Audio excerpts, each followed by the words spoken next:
A fan of the blues. Even the Pope loves that soul-stirring music, so much so that B.B. King gave him the legendary guitar Lucille. Happened today. B.B. King is one of the musical greats that you can thank for some of the best blues you can find here on the Gulf Coast. In tonight's Your Story, photographer Jason Roberts introduces you to guitarist Luther Wamble, who teaches his version of the blues to aspiring musicians. Music is communication.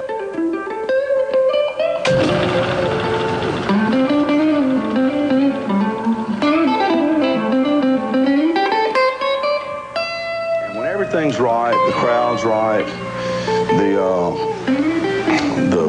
the band's sounding good, and just everything. Your guitar's tuned good, your amp sounds good, just everything. It's the most magic feeling in the world. It's what keeps me going on. I really don't do it for the money, never have.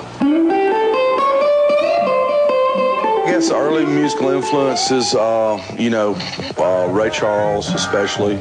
That was what I listened to, and even though he wasn't a guitar player, of course I heard a lot of Chuck Berry. You'd hear on late night radio, you hear B.B. King. Of course everybody, every kid that came up through that era loved Jimi Hendrix, and a lot of them right now still do.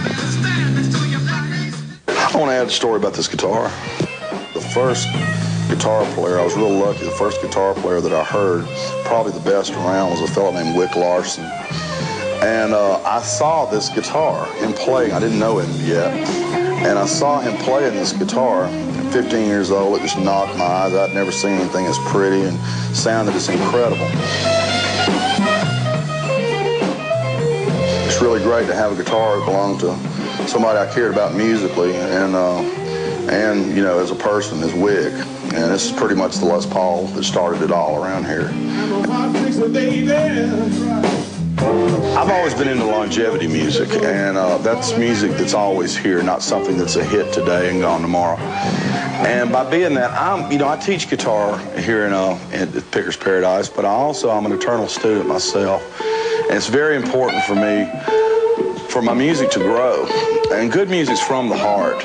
And, the old adage, home is where the heart is. If you get your heart right, your music's going to do better. And I just find that here in the Mobile area, in the Baldwin County area, it's home. My parents are here, my boys are here and stuff, and your music grows. I like the opportunity to pass on what I've learned to some of the up-and-coming guitar players, musicians, and stuff.